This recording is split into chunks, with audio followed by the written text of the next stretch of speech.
Okay. All right.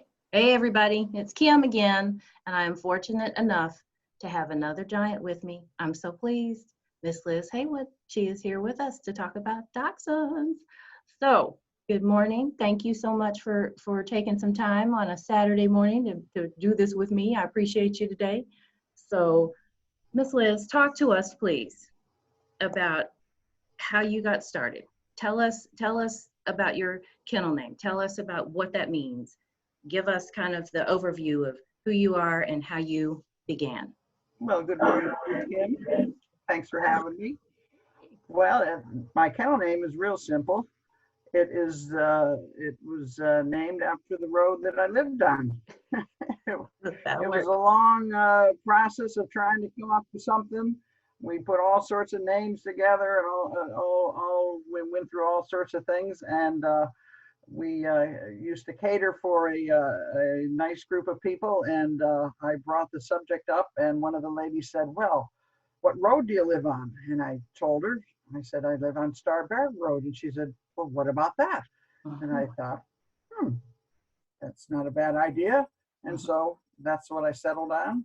mhm, And there we have it. So after all the weeks and weeks of trying to put all sorts of different names together and initials and everything, mhm, it just happened. So that's the name of the Starbarrack Road.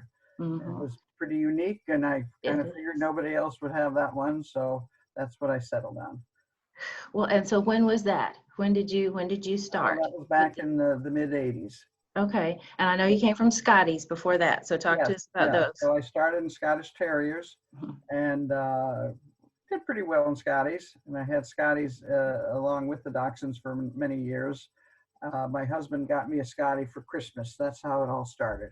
It was a surprise. So we were, all the kids and I were dealing with the Christmas trees and, the opening presents and everything. And I kind of looked around and I said, where'd Dad go? And they said, oh, I don't know. And next thing I knew, he was coming in the back door with his big red hunting jacket on and with a little Scotty popping out of the jacket, and there was my Christmas present.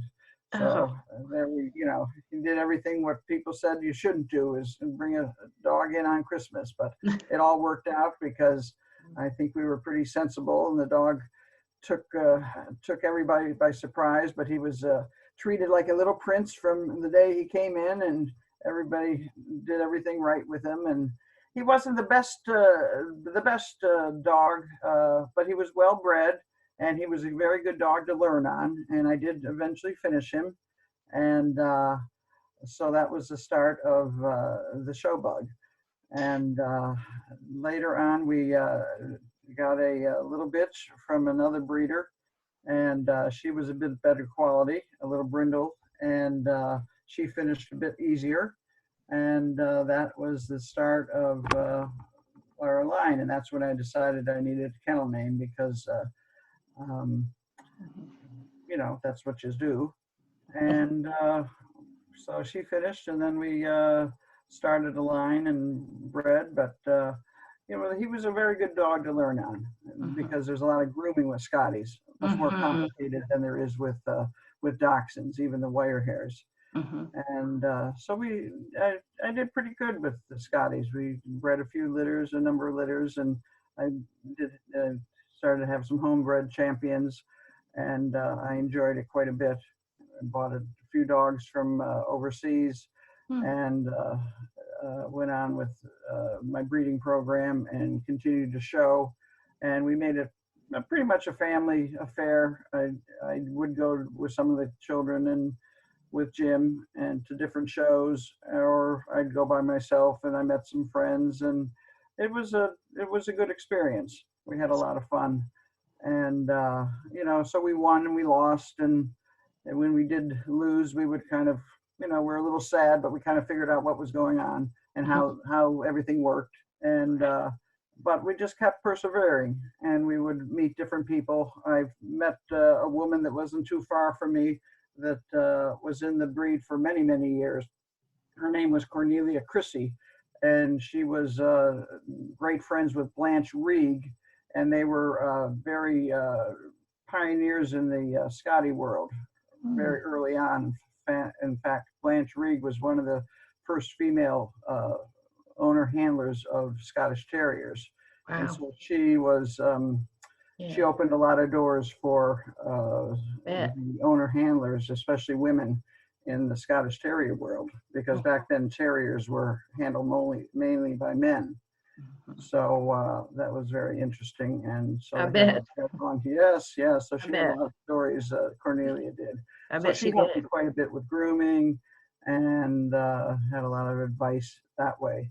But she was pretty elderly when I met her, but she still tagged along with me to shows, and I showed some of her dogs for her and finished them for her. So it was a nice give and take, and it was a good learning experience. Mm-hmm. And there was another gentleman that wasn't too far from me that lived down in Suffern, New York, and he was quite well known in the Scotty world. And we would take litters down for him to grade. And if you didn't want to really know the truth, you didn't go down to Ron to show him your litter. Yeah. And so he was brutally honest, Mm-hmm. which is a good thing. Mm-hmm. And I think more people need to hear this, the truth about their litters many times.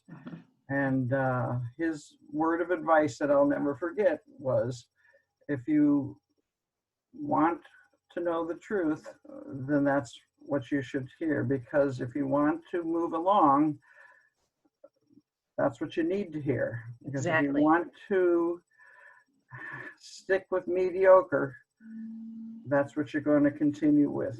So Right. you won't change in 5 years or 10 years or 20 years of hanging on to mediocre in your litter. So you do have to be honest and look at your dogs with that in mind. And so that's what I try to do even today when I look at my litters, is yes, they're cute and yes, they're lovely, but are they really what you want to move along with that's going to help your breeding program? So sometimes when you breed, they're going to not be exactly what you want, Right. or they're just Right. where you've already been. So maybe you Exactly. should move them along. And maybe this breeding didn't exactly work out the way you want it. So all these might need to go into a pet home, and maybe this breeding didn't exactly work the way you wanted to. And you just have to chalk it up to, well, we'll try again. Exactly. You made Lesson a litter learned. really nice pets, but they're not really going to move your breeding program along. And Exactly. that's the way it's going to be. Well, I hope you all heard that. I hope you all really take that to heart for those folks who are considering breeding or who have begun, and maybe you didn't get what you had hoped you would. It's okay to begin again, to really be honest with what you have and to reevaluate and be brutal with your puppies. That's something that I've had to learn too, to be brutal when you are assessing what you have. So, because it really takes you further in the long run. It really does. If you Oh, it absolutely does. Because what you're going to do is, a lot of people say, well, you know what? She's really kind of nice.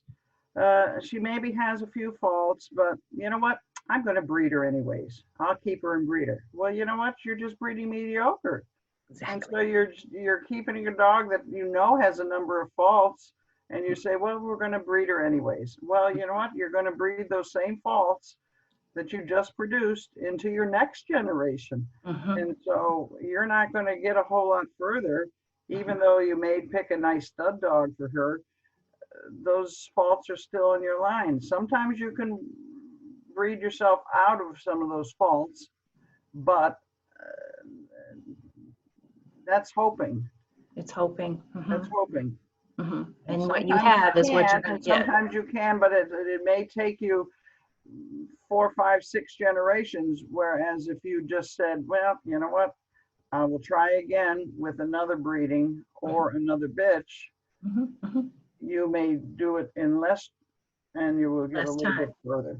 So, it's a fine line of where you really need to look at yourself and where you really want to be in the end. Right. Whether you want to take 5 years or 10 years to get where you can do, if you really would take the time and say, this is just not working. I need to go back and evaluate if this is a bitch that should be in my breeding program or not.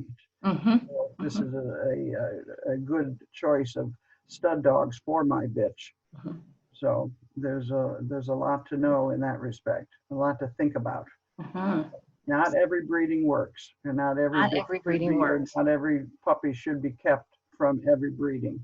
So just a That lot of things that do. I mean, I have done that, and I went down there and I thought, oh, I got a couple puppies here. I'm really happy about it. And Ron would say, no, this one. I said, well, what about this one? You don't think that this one's worth keeping? Mhm, No. And it's like, mhm. oh, man, and then I'd go back and take a look at them. And I mean, I wouldn't instantly, pitch everybody, but I'd sit and watch them a little bit for a few more weeks. And I'd have to sit there and say, uh, he's right. Unfortunately, he's right. And Mhm, then they would just find a nice pet home and I would try again. mhm. Or if he would say, this one is really worth keeping, you've done a good job, and I'd be really elated. And then I would keep this, the one that he would suggest, Yeah. and the other ones would go to pet home, and I would go on. And sure enough, I would do very well in the show ring, and this dog would finish, or this bitch would finish, and I would go on, and my goal was met for that litter. Mhm. So it was a good thing. So, and then eventually you got to see what he was trying to get through. Yeah. And so you would see what he was seeing.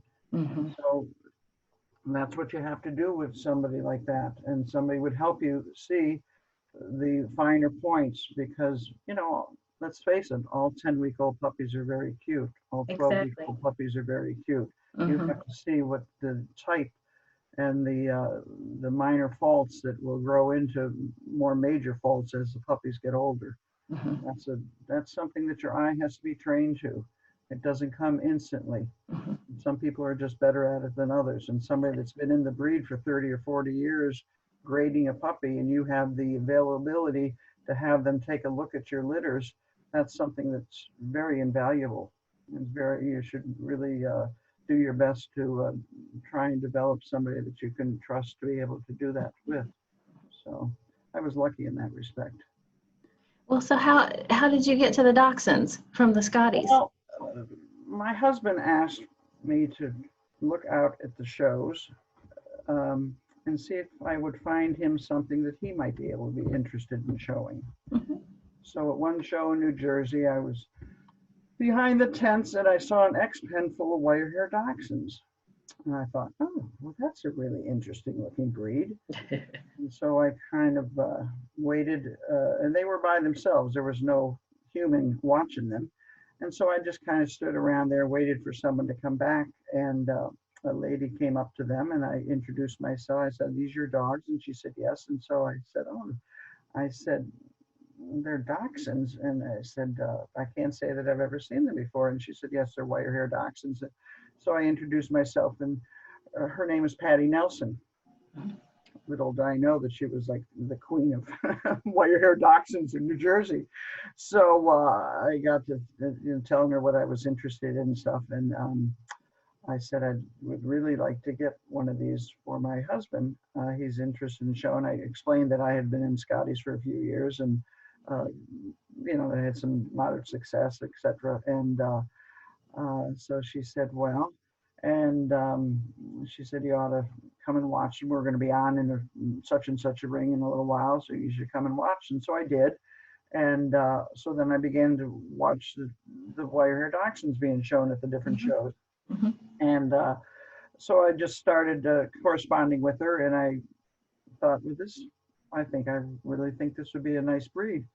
And so then that's how we started with that. And then I thought, well, uh, I believe it was Michael Zola was showing her dog, Harbor Master, and then Bobby Fowler was also showing his Bo Hannon, little Bohannon, and so I got to talking with both of them, and then I really liked Harbor Master, and then I said, well, do you have any puppies coming up? And she said, no, she didn't have anything, but people had been using Harbor Master as a stud dog, and so she eventually started telling me who was having puppies out of him, and the timing wasn't right with this one, and the timing wasn't right with this one, and finally somebody did have something that was sort of timed well in the next number of months. This was early spring, and I think something was going to be ready sort of around Christmas time. So she did get me in touch with somebody, and then I contacted her eventually. And the puppies were just born on Pearl Harbor Day. Mm-hmm. So they weren't going to be ready. So I did contact a woman, her name was Joan Maddie, who had been in the breed for a long time. Mm-hmm. And she said, well, yes, she had puppies. She wasn't going to didn't know exactly what was going to be there, but I was the first one, I think, that contacted her. So there probably was going to be something. And I could look, and if I liked anything, I could have something. And so I said, well, that's as good as I'm going to get, you know. So I decided that we made plans to, well, actually, I didn't tell my husband. What I did for Christmas then was I wrapped up a bag of dog food and a leash and a map down to Maryland. And that's what he got for Christmas, with a note saying that we're going to go down. I think it was like in March or something, when they were going to be old enough to view. Mm-hmm. And so that's what he got for Christmas. How nice. That is so nice. Well, So what did he he? do with the, you know, they were only going to be like 4 weeks old at Christmas time. So Yeah. anyway, so we went down there and corresponded with Joan, and we got back and forth and back and forth. And she kept, there was 2 bitches. One was red and one was a wild boar. And on the way down, my husband said, and of course we got books and on the way here Dachshund, and we did some research, and of course there wasn't the internet and everything back then, so we had books and corresponded with Joan back and forth, and we did the best we could do with books, and I don't know how else we did back then to find out what we had to find out. I guess we just kept going to shows and looking at the different dogs, and then we're driving down there, and Jim said, I hope she lets us have the red one. I really didn't want the wild boar. And I said, oh my gosh. I said, this is not the time to get picky, Jim. You know, we're going to get the one that is the best conformation. You know, I mean, it's going to be what is the best dog, you know. And he said, you know, he started grumbling a little bit and everything. And so when we got down there, she offered us the wild boar, and he was like, grumble a little bit. But it was like, she was beautiful. I mean, she was really beautiful. And so that's what we ended up with. And we sat and talked with Joan for the longest time, and her friend was there, and he was quite a character. And so we asked all about grooming and the care of the dog and everything like that. So that was our foundation bitch. Her name was Fancy That Amelia, and Jim chose the name because she was born on Pearl Harbor Day. She was called Pearl. Oh, I love it. Yeah, I love it. and she turned out, she finished really quickly. She had a wonderful coat. She was easy to groom. Of course, I came from Scotty, so grooming the wire hair was actually not so difficult for me. And so he would take her in and show her. And of course, he never really learned the ropes. So every time he had to do something, he looked at me and no, you stay in, no, you come out, you know, one of these things, no, you're third in line, you know, this type, no, you put her up on, you know, up on the table and that kind of thing. So it was quite the tag team in that respect. So she finished quite quickly, and she showed in sweepstakes, and she won a lot, you know, for novices in the breed. And she did very well. She did very well. And so we were very pleased with it, and Joan was quite pleased with it too. So, Wonderful. right. And How so exciting. and then of course we, you know, we bought her with the intention of breeding, and then we, Bobby Fowler again was showing Bohannon, little Bohannon, and of course he was doing lots of winning at that point in time, and he was a very well-bred dog, and he was a beautiful dog, and the pedigrees were compatible.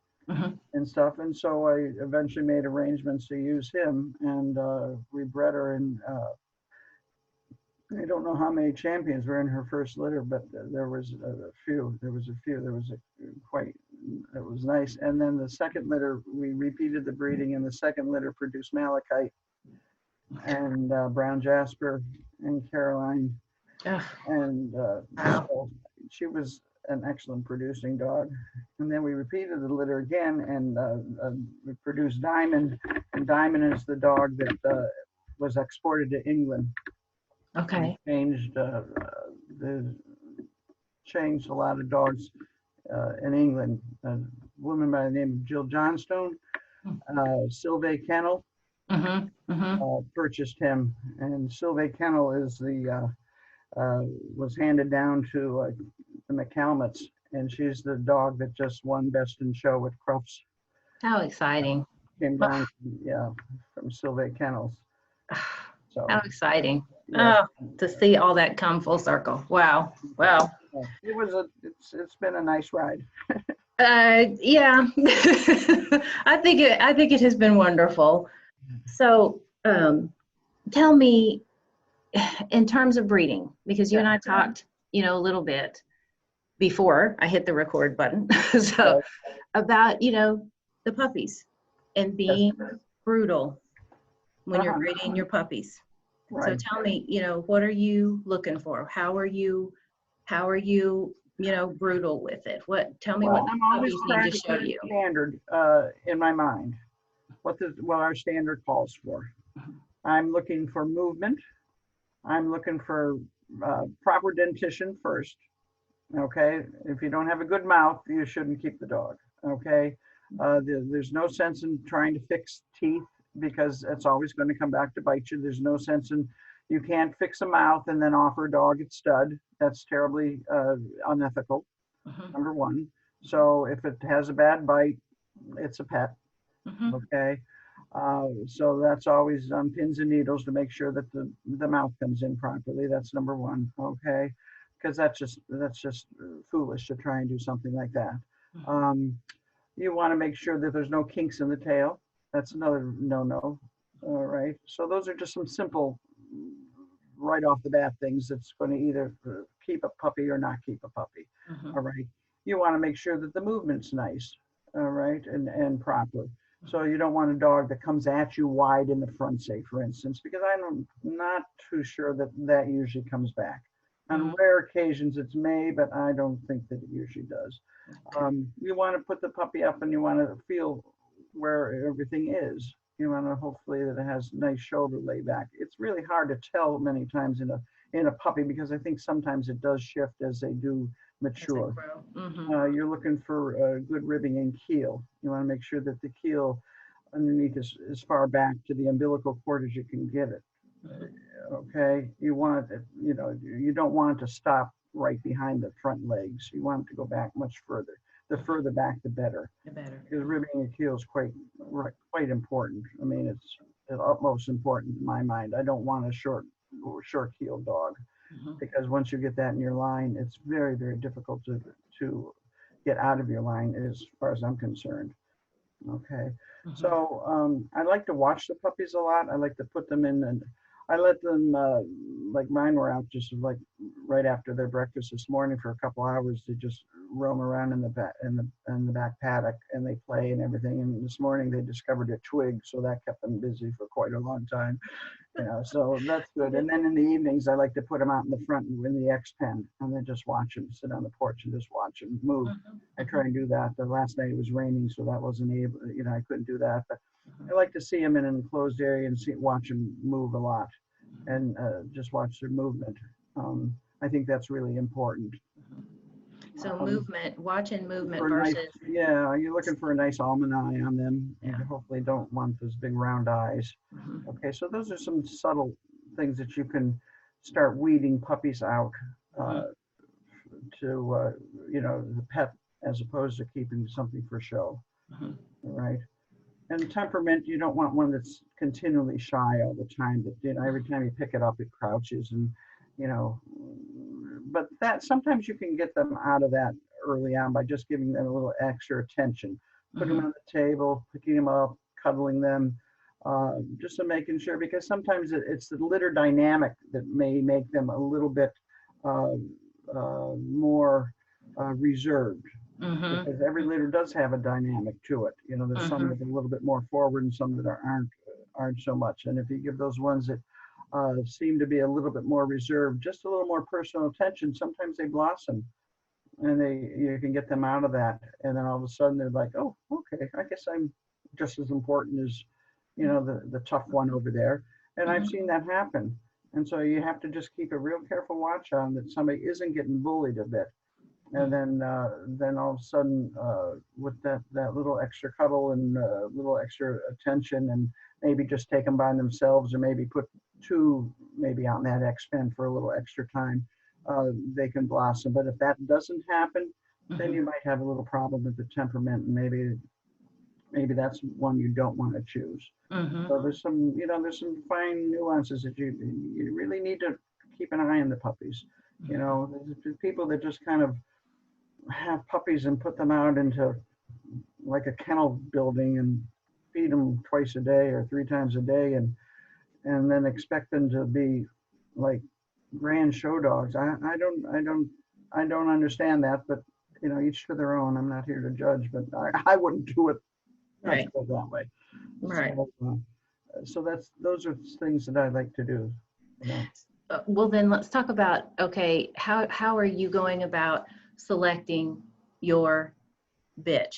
Tell me how you would what makes a quality girl that you say, okay, and I know it's more than a championship and all of that, but how do you decide, I'm going to take this particular girl versus her sister or, someone else to go forward with? How do you? Well, all the finer points. I mean, I like to see one that is outgoing. I like to see one that has a little extra pizzazz. I like to see one that might have a little extra exaggeration, and maybe the length of neck, the way she holds herself, the way that she may self-stack herself out, just kind of looking at a butterfly or looking at something going by, that she might just kind of hold herself a little bit more with a little more poise than maybe one of the other ones. The personality has a lot to do with it, because they're going to just follow through with that. I mean, I do believe the personalities follow through in the whelping box as well. I just, I think that that's part of what they pass on too. So some just are a little prettier than others. And I don't think that that's a bad thing to go for, because I think sometimes, they have a little prettier headpiece, a little prettier, overall outline and silhouette that maybe the other one doesn't have. But it doesn't mean that the other one may not be a good brood bitch, maybe the better one. But you also have to understand you may have a limit of what you can keep. Exactly. Everybody doesn't have the ability to have 10 or 12 or 14 dogs. I luckily I do. Whether I want that many all the time is another thing. I'm not getting any younger, but so that is something that you have to be honest with yourself and know what your capabilities are and what you can afford to keep, what you have the room to keep properly. I don't put mine in crates. They all have compartments in the kennel room. They're 3x4 and 3x5 compartments. They're not 5 foot, but that's about 3x4, and they have a bed and their own water, and so they're not spinners, and they just have plenty of room. And so I know who's eating what, and if anybody has medication, I don't have to worry about anybody eating anybody else's food. If I'm not here, I don't have to worry about dog fights. They're not cooped up in a little crate. That's just the way I've always housed my dogs. I've never had them all in crates. They travel in crates in the car, and unfortunately, when they're in season, they're in a crate for 3 weeks because I just don't have another whole building to put them in. But generally speaking, that's what they're in. And I've had that in New York, and I have it here in Ohio the same way. That's just the way I like to house my dogs. And they seem to stretch out, and they can do what they want to do. So they don't have to just all be curled up in a crate all the time. They seem to like it, and they can sleep on the cement floor if they want, or they can sleep up on their beds if they want. And so they have lots of choices. If they have a problem, they can get out of, if they have an accident, they don't have to sit in it. Sit in it. Mm-hmm. They could be out of it. And it just has always worked for me. Mm-hmm. That's the way I like to house my dogs. So, Well, okay. So Miss Liz, then talk to us about a stud dog. Talk to us about, what you're looking for when you decide oh, a that you stud want dog. a Well, stud dog. they Yeah. have to be quite special because nobody wants just a ho-hum stud dog. Mm-hmm. Uh, Mm-hmm. when I talk about a stud dog, now there I do like a bit of an exaggeration in a stud dog. Again, a nice length of neck, a little bit. They do have to be something that someone's going to take a second look at if they're on the end of a lead. Mm-hmm. All right, Mm-hmm. they have to be really. Every dog's going to have faults, but a stud Right. dog I think needs to be. Um, Try to get one with as few as faults as possible because everybody's going to look for when someone's choosing a stud dog, they're not going to say, "Oh, well, give me one that's full of faults," are they? That's right. They're going to say what the first question that most people say is, "So, what kind of faults does your stud dog have?"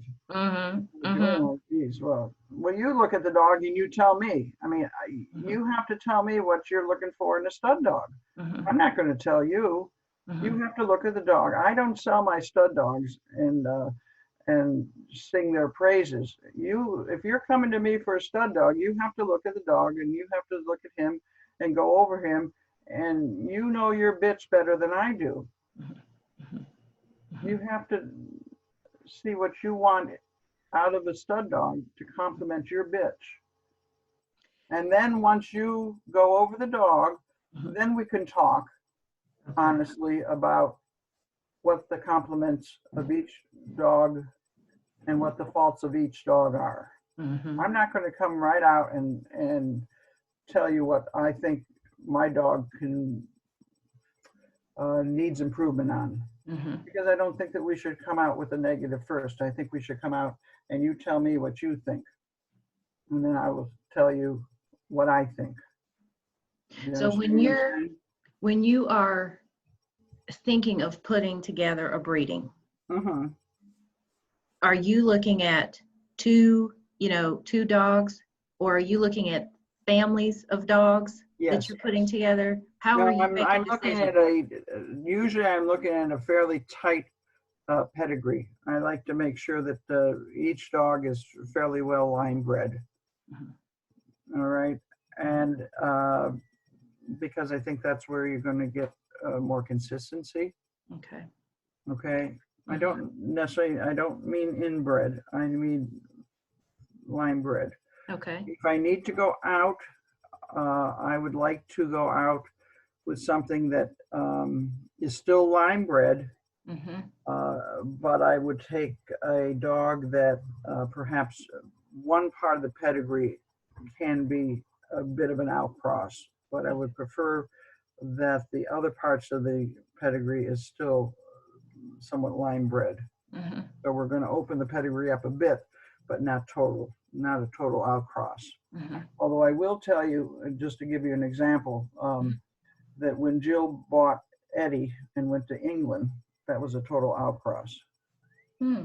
There was no, because I had no English lines. Mm-hmm. I mean, way back, there was English lines. I mean, way back. Way back. But she knew what she wanted to change in her lines, so she took a big chance. I sent her the videos of two different dogs of mine, and she chose Eddie because she knew what she was looking for to change in her lines. Mm-hmm. She wanted to raise the dogs up because she felt her dogs were too low. Mm-hmm. She had excellent fronts on her dogs. She still does. I mean, really good fronts. But she wanted to raise them up. She wanted to improve the coats a bit. And she wanted to do a few other things. And she felt that Eddie would do that for her. And she was taking a big chance. Yeah. Okay. Yeah. She was, but Mm-hmm. her mother started the kennel in 1929. Wow.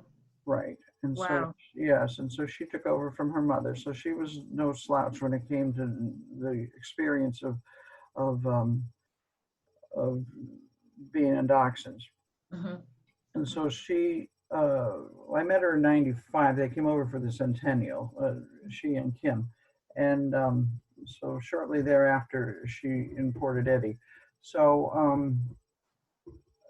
so she knew what she wanted in a dog. All right. And Yeah. she did it, and she saw, I'm not sure if she saw Eddie. No, she didn't see Eddie. She just saw him through the videos. But she saw Malachite, she saw Bohannon, she, you know, she was over at the Centennial Show when it was in Louisville. Okay. And she saw a lot of dogs. I mean, she saw all the dogs that were there, all the wire hairs. They studied them quite a lot. And then, so she knew what she wanted in a dog. She knew what she needed to fix in her line. And so she imported Eddie. And it just worked out. It happened to click with her line. And she got exactly what she wanted from him. And it was lovely. It really worked out really well.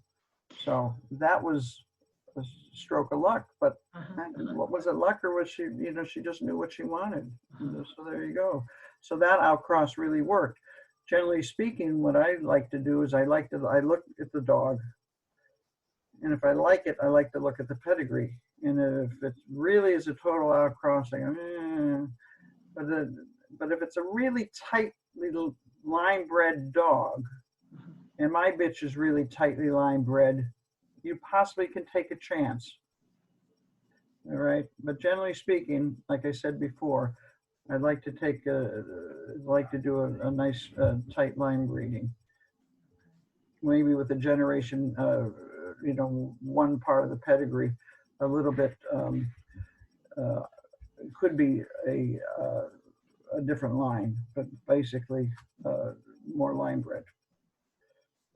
So let me ask you this. Have you had a situation where, you know, I guess I'm wondering, is a championship necessary? Have you had a girl or a boy who hated the show ring, but they had what you needed, what you wanted? Yeah. How important is the championship? It's not, because I've bred some of mine that have not finished their championship because of the exact same thing. She didn't like the show.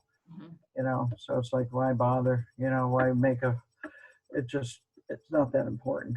No, that's I kind of wanted people to hear that, because, you know, I think sometimes people get stuck looking at, you know, only the champions, and they won't consider, you know, a dog who might be sitting at home on somebody's couch might be just the one that you need. But right. So I wondered about that. So now talk about the dogs who do go on, they finish their championships. Should every champion be specialed? No, I don't think so. No, they have to have that something special to make them a special. You know, not every dog is a specialist quality. I mean, look, if you could finish anything anymore, you know, you just put it out. No, just short answer, no. There's lots of reasons why dogs finish. I mean, it just, time is of one. Areas of the country or another. Effort, you know, stroke of luck. I mean, there's all sorts of reasons why dogs finish, and they don't necessarily need to be special. So, you know, you've talked a lot about line breeding and why that works, you know, for you. And I, you know, sometimes when I read books, you know, about breeding, you know, I've heard people say it's a crapshoot. It's more art than science. What is it for you? Is it what? I have to agree with that. I mean, like I said, sometimes it works and sometimes it doesn't. I mean, sometimes you would hope that I'm happy if I get one or two really nice ones out of a litter. I'm not one that's going to expect that every dog in that litter is going to be a show dog. Okay. I don't really, that's not my goal. I happen to think that a well-bred pet is fine with me for various reasons. They could possibly be shown. I'm not saying that they shouldn't be shown.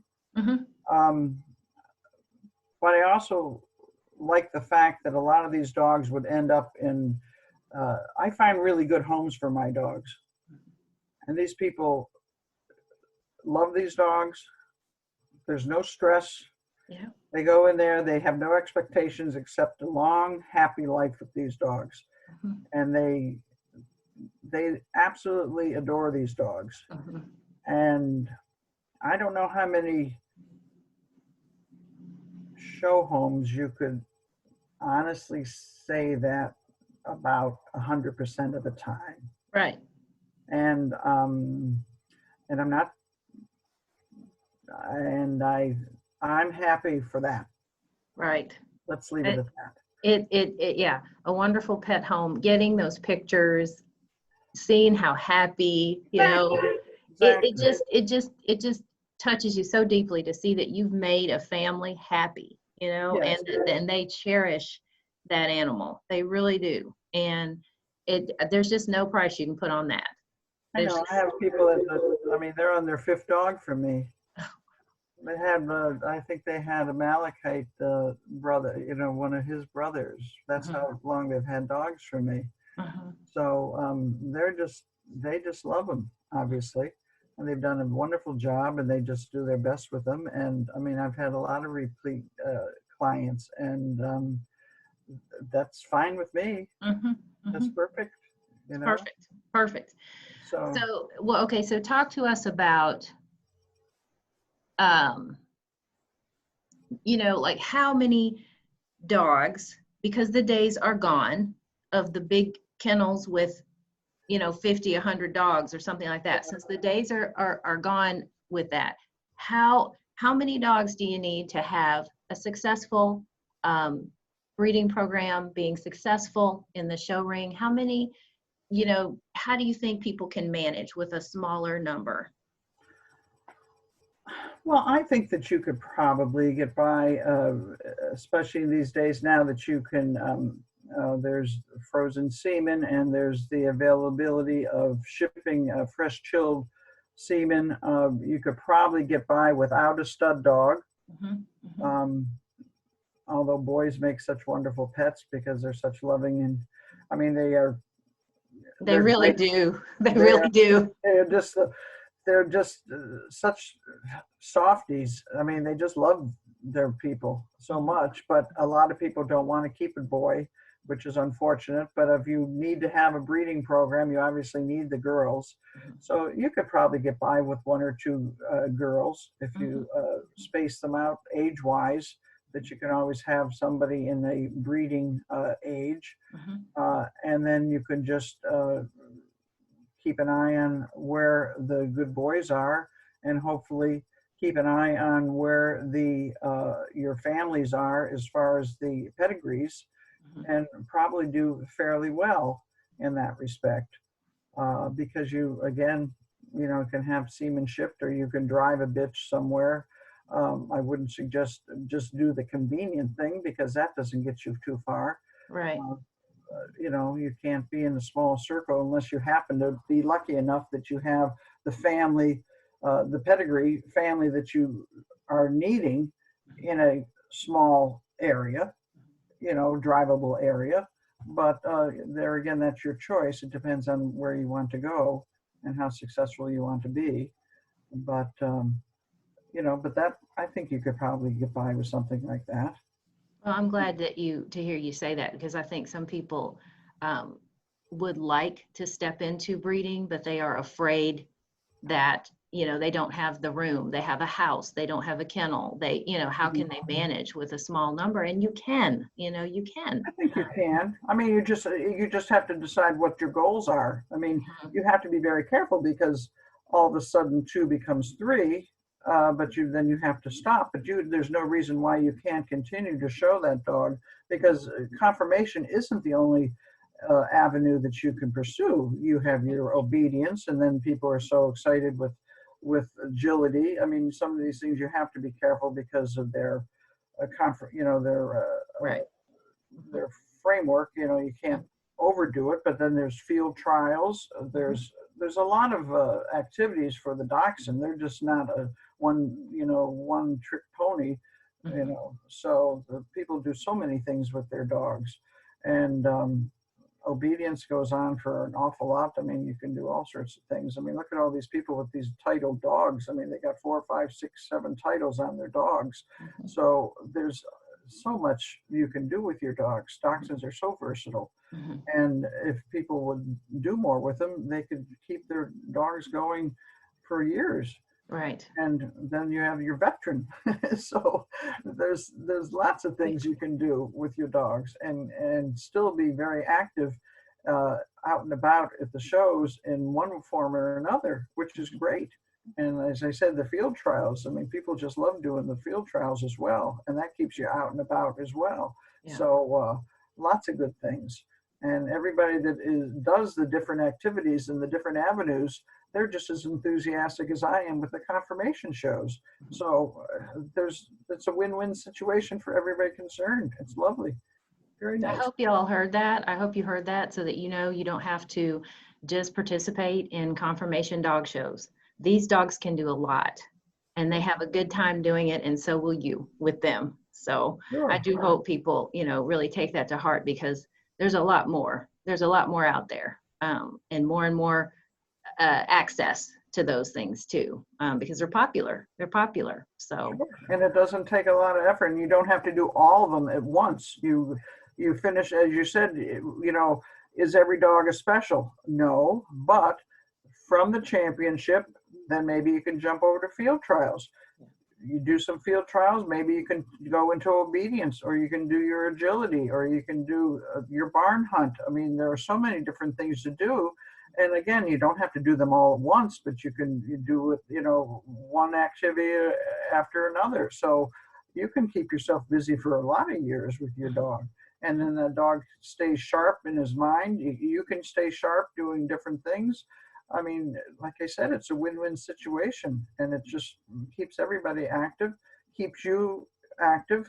You stay in the dachshund community, and I just don't see any downside to it whatsoever.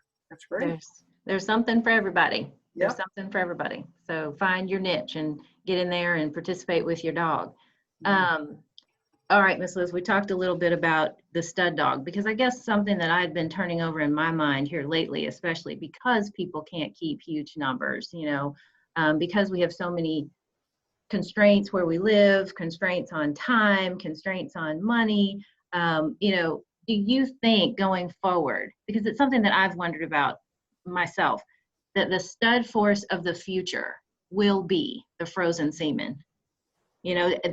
Because we can now, get it from all over the world. You can, is that the way that we can have access to our dogs, other people in 25 years? I mean, I wonder, people in 25 years, when I am not doing this anymore, if I'm not doing this anymore, but people look back and they say, oh, she had this really nice dog, and I'd give my right arm and my left kidney to have access to that dog today. Well, maybe he's there. Should we be looking toward, I don't know, through DCA or something, creating a bank of some sort, for the people in the future? Because I know I look back at dogs that I see now, pictures of dogs well before my time, and I'm thinking, man, what if we had that today? Wow. Should we be looking for a way to preserve what we have for those people who come way after, so they don't have to start over so much? I don't know. It's just something I've been thinking about lately. What do you think?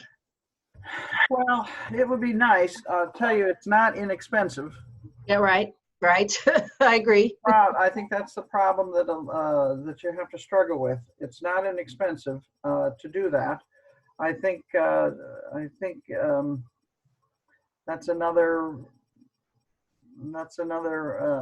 avenue that some people have can do, but it's not the avenue that a lot of people have access to. They all have access to it, but it's not something that everybody can afford to do. Right. Which is a shame, because it's not.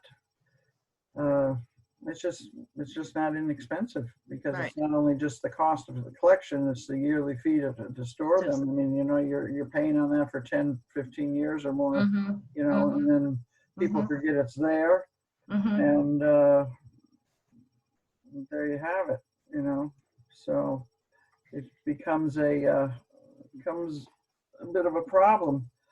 It's nice to think that way, Mhm. but things evolve. It would be good if it wasn't quite so much. you Mhm. know Mhm. but then again, you know just breeding the old-fashioned way is not really a bad thing either. I mean, Well, I don't and know. well, okay, so tell me, what do you think about that? Because I know that some people will only AI their dogs. Some people, I remember meeting a Doberman breeder, and she said to me, if the dogs will not breed naturally on their own without her intervention, she won't, she doesn't interfere. She doesn't try to make it happen anyway. I mean, so, that really struck me Well, because that's a little. Well, that's I don't know. That's a little excessive hmm in my book. hmm I think that everybody has their own ideas, but I hmm don't know. That sounds a little much. Well, I kind of Depends wondered. on how badly you want that litter, I suppose. Right, right. Well, I wondered about that because it was very, it did seem like it was very cut and dried, very, I don't want to use the word harsh, but like that's all I can think of at the moment. So I just kind of wondered how people, I guess there are people who feel like an AI is just the easiest thing to do, to go ahead and get done what you want to get done.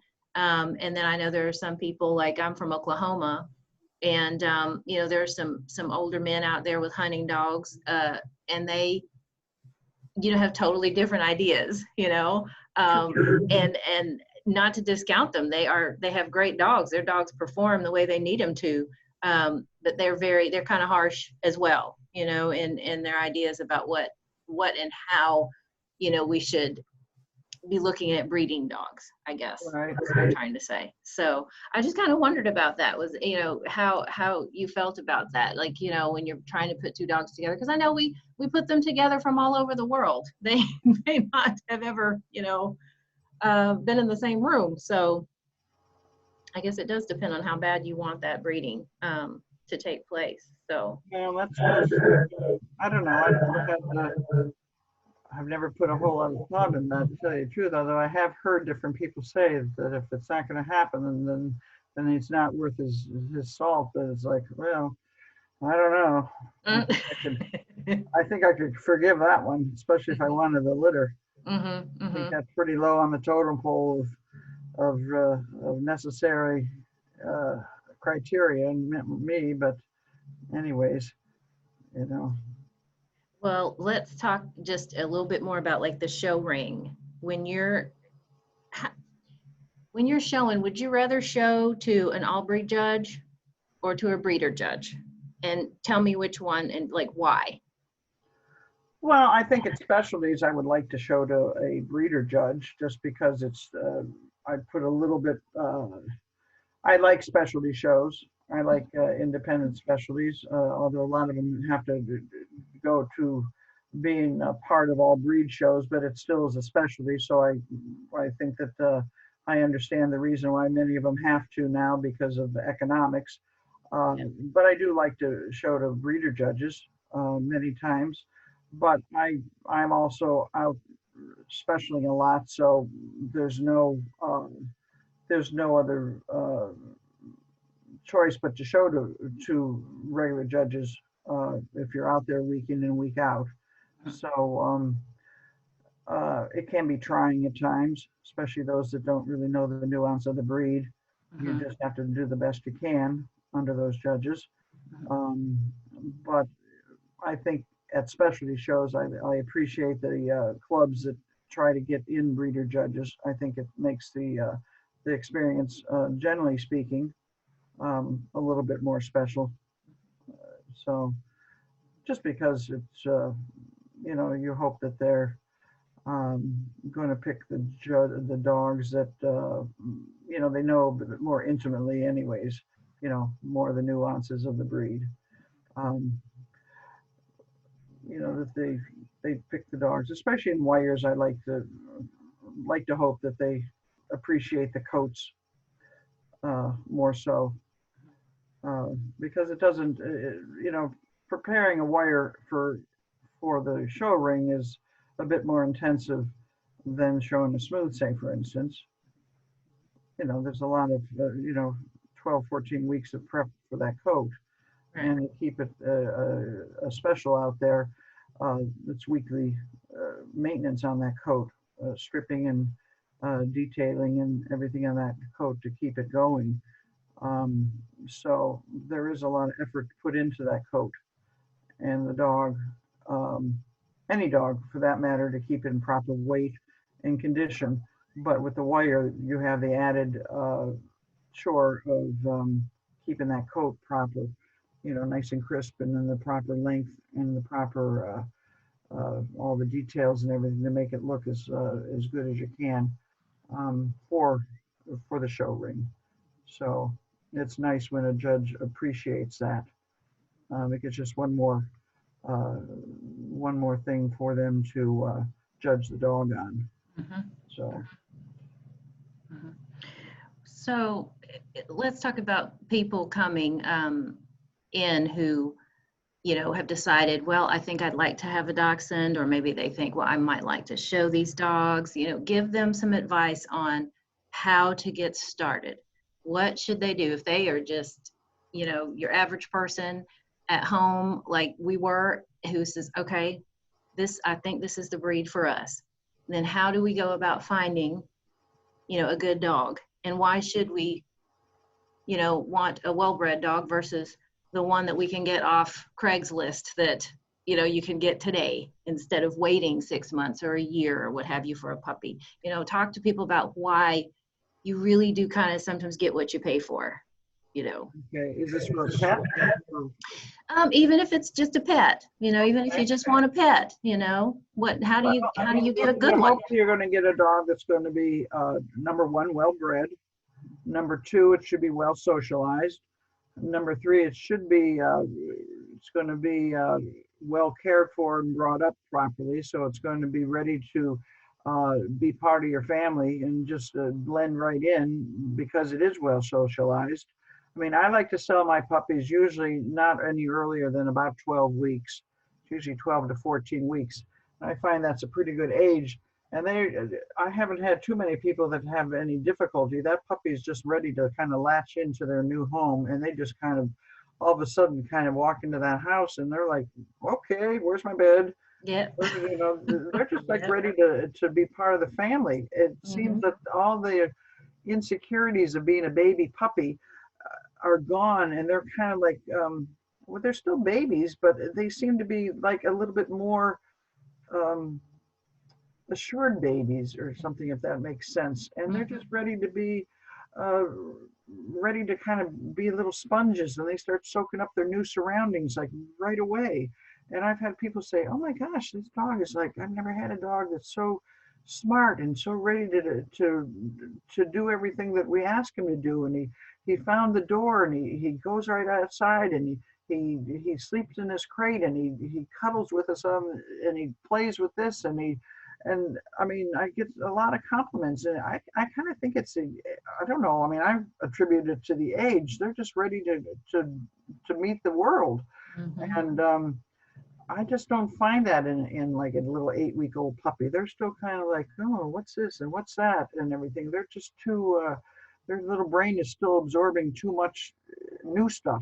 Right. Where I think a few more weeks, or 4, 5, 6 more weeks, they've kind of absorbed a lot of new stuff, and they're ready for bigger new stuff. Mhm. Mhm. Um, I just find that that's a nice age. And also, these people just need to just find out that buying from a breeder, they're going to get, they can call me up anytime with a question. Why is it doing this, or it's doing this? What should I do about it? And I'll tell them anything that they need to know when it comes to that. And so I think that they get a lifetime of the dog of question and answers anytime they need it. And if unforeseen circumstances do come up, and they have to bring the dog back, I'll take the dog back Mhm. too. Which any Craigslist person, they're going to have a disconnected number. you know, Exactly. they're not gonna take the dog back. Mhm. So Mhm. that's another huge advantage too. But I haven't luckily had to do that too often, Mhm. you know. Although once, so they're just going to have a better pet. That's all there is to it. You Mhm. know, they're going to have somebody that knows what they're doing, Mhm. and they can, you know, they may want to go on and maybe not show it, but I could lead them to maybe do field trials. I could maybe lead them to go and get a good citizen, you know, Mhm. test done on the dog, and Yeah. Yeah. show them, you know, maybe where a match show is, or maybe do Mhm. some of these other, uh, you know, things with maybe get their kid into being a junior, or you know, there's lots of different things that they could do that they don't have to do confirmation showing that might be too scary for them. But Right. there's lots of other things that they could do, you know. So do agility, you know, just do different things with their dogs. So they get lots of advice. They get lots of support, and you're not going to get that from some dog on Craigslist for the most part. Mhm. You know? So I think they're going to just benefit all the way around for their money. It's going to be kind of always getting something for the money. It's kind of like a lot of freebies, lots of coupons That's a good one. that you didn't anticipate from, you Yeah. know, buying it from a breeder. Mhm. So Well, now what if they want to go to that next level and they do want to try conformation dog shows? well, if they want to and the dog turns out to be good enough, I do sell on a spay neuter, but I also tell them if they really think that, you know, if they really want to, I could waive that if I take a good look at the dog before they get it spayed and neutered. I say I don't want it done before a year of age, or Mhm. you know, I usually say a year to 14 months. Don't do it before that. And I Mhm. tell them that uh, they will get pressure from the vet to do it earlier, but don't do it. And I put that in the contract. I usually put a date, don't do it before this date.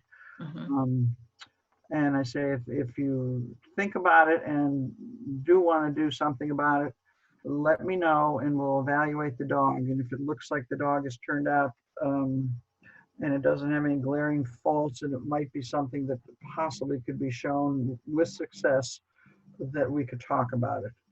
Because I don't sell them unlimited registration, I just don't give them the papers until the deed is done. Mhm. Okay, so it could still be a possibility. Um, if the dog still has glaring faults or something has turned out, then we could, you know, say, I'll just say, I'm just not sure. But I mean, if it has something like a bad mouth or anything, I'm just going to say, no, it's just not going to happen because, you know, this tooth is still out, or this tooth is, you know, this, you know, something like that. The mouth is still not good enough for it to be shown. So I'm sorry, but you know, maybe my next litter, or down the road, if you're still interested, you know, come back and I'll sell you one that is going to be showable, you know, or something along that line. You know, we could go that route. But if it's something like, you know, I sold it, and I will tell them in the contract that this dog is being sold as a pet, you know, because it has a mouth that is not perfect or something along that line. I mean, I'm not trying to pull the wool over anybody's eyes. Right. You Right. know, there's a lot of people will say, well, you know, why is this not going to be a show dog? And I say, well, because his see this tooth, it's not going to change, and Mhm. so that's the problem.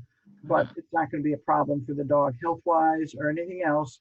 And nobody's gonna, you know, nobody's gonna be opening his mouth continually and say, "Oh boy, you got a real bummer of a dog," or anything like that.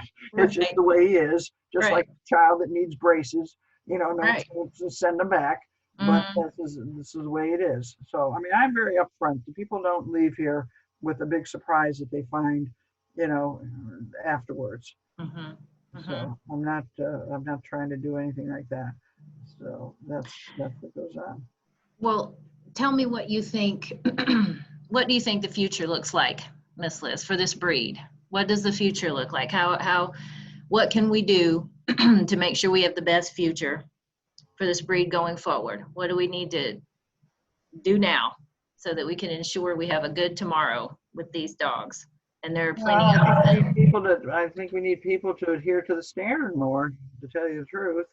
I think we have a lot of people, a number of people out there that that read the standard and they say, well, I don't agree with this. Or, I mean, you hear a lot with that. I hear that kind of ringside. You kind of hear it out, and they say, well, I like a dog that's bigger, or I like a dog that does this. And it's like, well, that's not really in the standard. And they say, well, I don't care. And it's like, the standard is the standard. You know, people a long time ago, smarter than you and me and the rest of us put that standard together for a reason, because we want this type of this dachshund to look like a dachshund for a reason.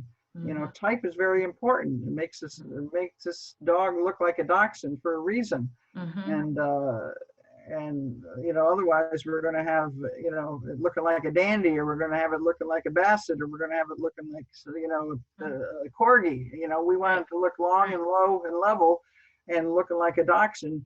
And that's why we have these specifics in our standard for a reason. So we don't want it to be too big, and we don't want it to be you know, too high, and we don't want it to be anything else but a dachshund. Right. So that's why you have to adhere to the standard. And your preferences, to put it bluntly, really don't matter. I mean, you can want a black and tan, or you can have a red, or you can have a dapple, or you can have that. Those are good preferences to have. But changing the standard because you don't like it really is not part of the equation, is it? I mean, I don't think so. But you know, that's for them to make the choices, I suppose. But I really think that we need to adhere to the standard. Right. To make it work for all of us. Well, how do we, I hear people saying, you know, we need more breeders. We need more breeders. How do we identify people that we think could handle that? How do we grow that? No. It's very difficult in these economic times, unfortunately. Right. Yeah. Right. I think as we were talking before we got on the recording, it is difficult with this adopt, don't shop mentality that has gone through America lately, when people are afraid to tell that they have purchased a dog from a breeder. I think we have to kind of find a way to nullify that attitude, because buying from a breeder is you should be proud that you purchased a nice purebred dog, regardless of the breed.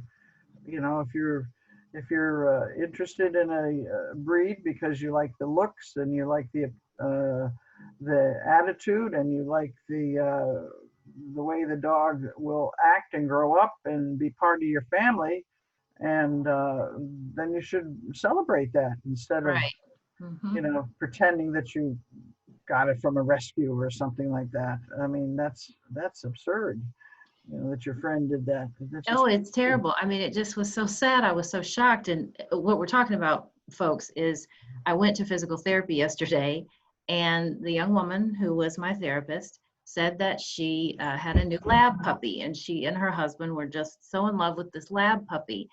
And she said, you know, we bought her from a breeder. We just love her. And I said, well, good for you. You got her from a breeder.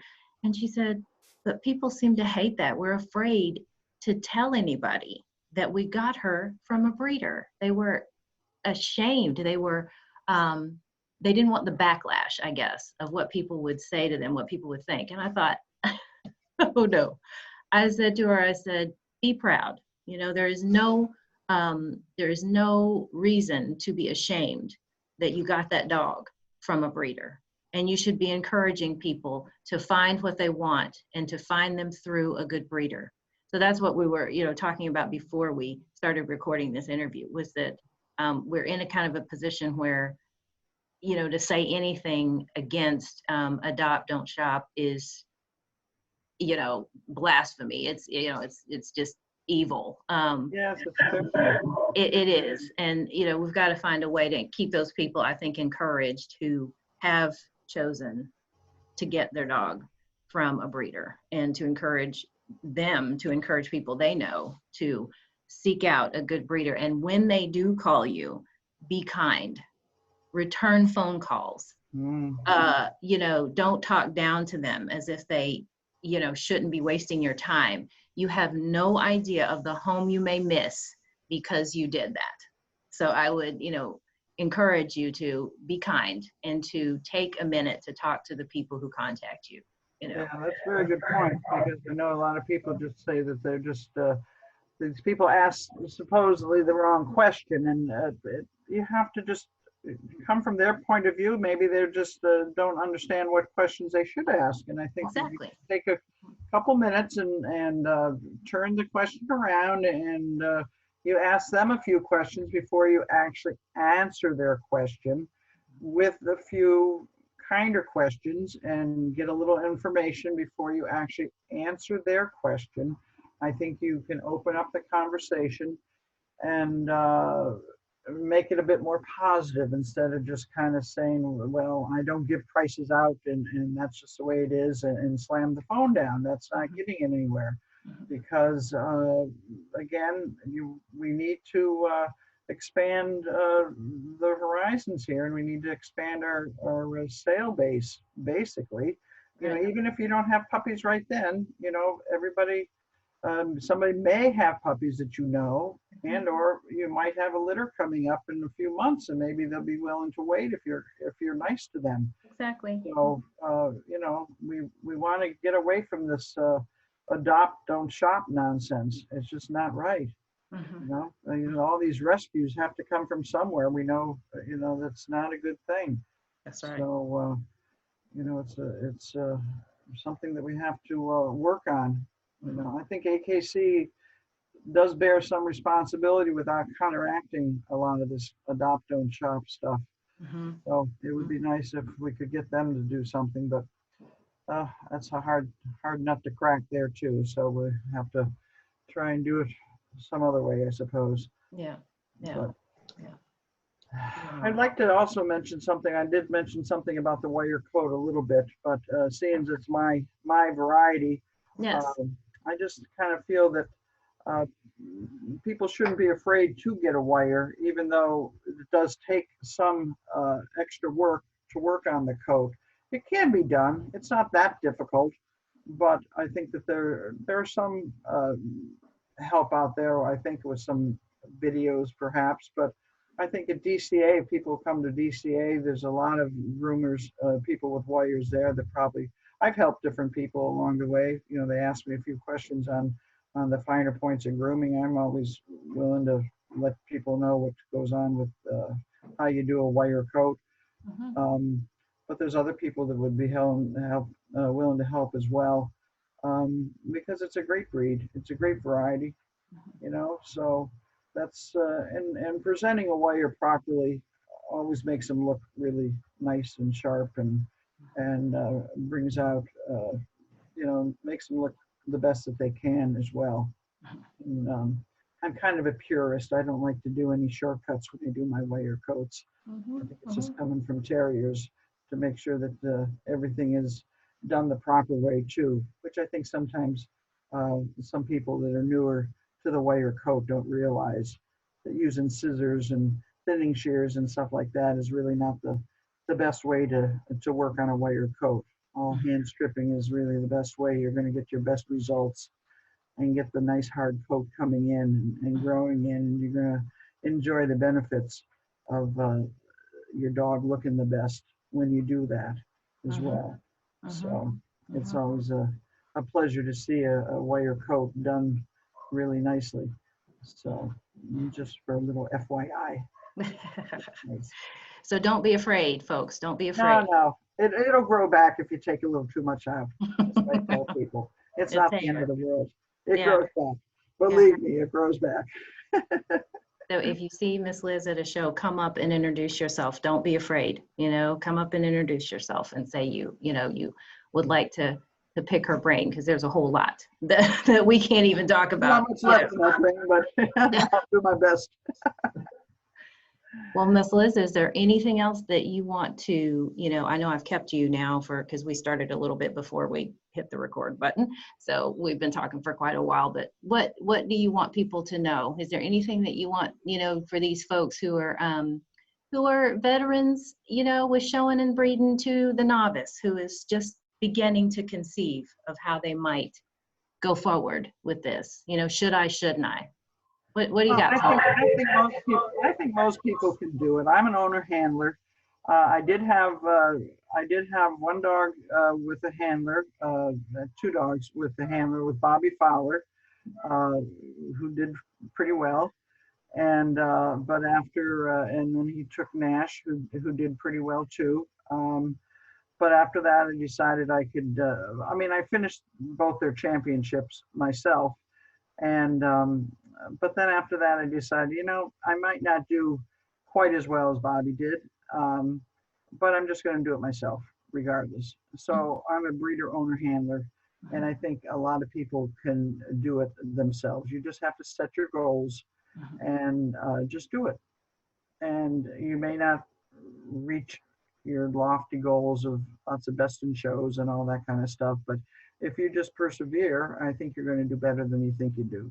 Mhm. And you just have to do it. And all these people, a lot of people that say, oh, you know, people are mean to me and all this kind of stuff. Well, you know what? Just get over it. Just do it. Yeah, You yeah, know, if people are mean to you, then stay away from the mean people and find some people that are nice to you. And that's just the way it's going to be, because, you know, in life, everybody's not going to be nice to you. And you just exactly. have to go ahead and do it. And Mhm. that's all there is to it. You know, it's not that bad.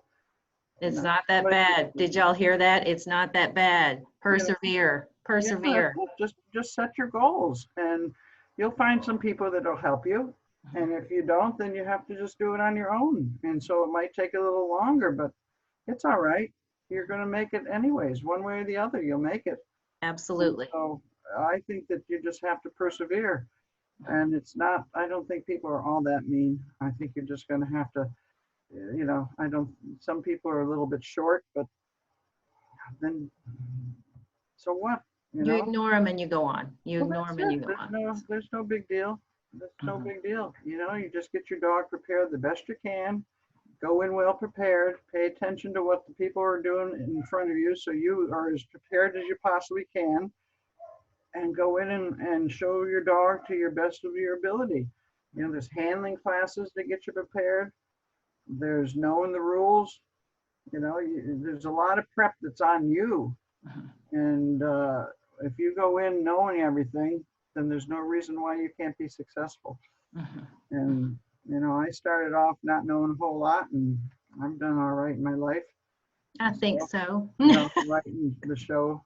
So I think that if I can do it, a lot of people can do it. So you just have to get a tough skin and just do it. Just do it. And Just that's do it. it. Have your goals and set them, and just attain them little by little to do better at each show. So, and get your dog trained. That's what you have to work on. You know, there's homework in this. The dog just doesn't know what to do. You have to train the dog. And once you I'm train glad the you dog, I'm yeah, glad you mentioned that, because you know you do see some that are not trained or very poorly trained, and you know it just makes the whole experience bad for you and for them. So right. Because then you will get embarrassed and stuff. And maybe sometimes some people, you know, maybe the criticism at times could be a bit valid if you do come in totally unprepared with an untrained dog, and somebody does make a snide comment. It could possibly be valid if you really look at the situation from their point of view. So sometimes there is a bit of homework involved before you do enter the dog show ring.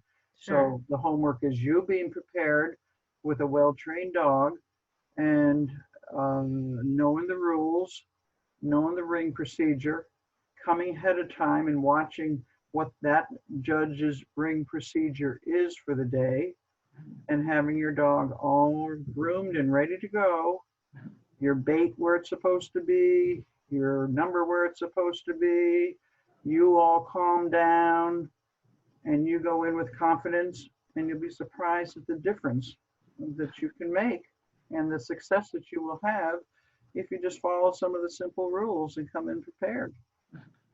And there you go. So, Preparation, yeah, preparation, friends. absolutely. Preparation. So, Well, there you Miss go. Liz, I So sure that's all I appreciate got to say. you. We could go on, we could go on for another couple hours. Everybody's probably tired of me by now. Oh, I doubt it. I doubt it. Well, Miss Liz, if they contact me, if our friends here on this page contact me with questions, I'll send them on to you. Sure. Thank you. Thank you so much for talking to me. It's blessed me again today to be able to listen and to learn. So I hope that, we are helping some other folks and that we can kind of meet them where they are and help them to attain those goals and know that they can. I hope so too, because they really can. They really can.